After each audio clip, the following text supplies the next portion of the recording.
Welcome back, everyone. You're watching Life Love Shopping. With inflation still a concern for people in the U.S. and around the world, hosting is once again proving to be a vital tool to earn extra income. Oh, I like that. Joining us now to talk about his experience being the host of a tiny house in Oakland is Ansel Troy. Thank you so much for joining us, Ansel.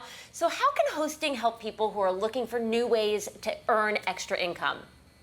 Hosting can help anybody earn additional income on their own time with their own space. If you want to do it on the weekend, if you want to do it during the holidays or only in the summer, only for business travelers, if you want to, use a bedroom or a tiny house or converted garage, it allows people to be creative and set their own price and do it on their own terms.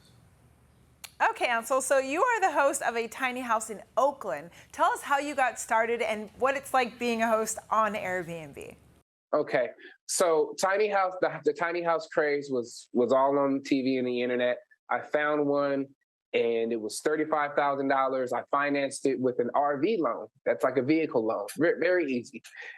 Brought it back to my house, hooked it up, and it paid for itself in a year. It was $35,000. My monthly payment on that was like $300 a month. And I was only hosting, maybe 15 days out of the month. Fast forward to my son being diagnosed with autism. I wanted to have more time with him. So I opened up my calendar fully and I bought another tiny house. And that allowed me to step away from my 9 to 5. And I only spent about 8 to 10 hours a week on Airbnb stuff. The rest of my time I can pour into my son. That's amazing. So what would you say are the financial benefits of listing your space on Airbnb in your experience? I'd say in addition to having a bit of financial freedom, financial independence, you can knock out a couple bills. You can go from full-time, working your job full-time to part-time. It'll help you, pay for your kids' college or sports. If it's just supplemental income, it can also be a main source of income. So I think that the sky is the limit when you think about the benefits of utilizing your living space to host travelers. Well, sounds like a lot of benefits financially, but how safe is it to be an Airbnb operator, especially if you're single? Yeah.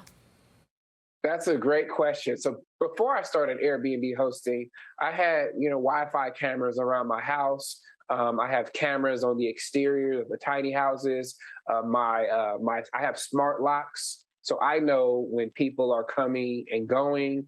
But it's not intrusive where, I'm spying on them. It's just, I've actually had guests tell me that they feel safe on my property, knowing that, anybody that enters my property, I know who's coming and going. That's a really interesting piece of advice there. If people are interested, where can they go for more information on hosting? You can get a lot of information from Airbnb at airbnb.com/host. And if you want to hear more about my story and get, insight from me, I'm on Instagram at Tiny Oakland.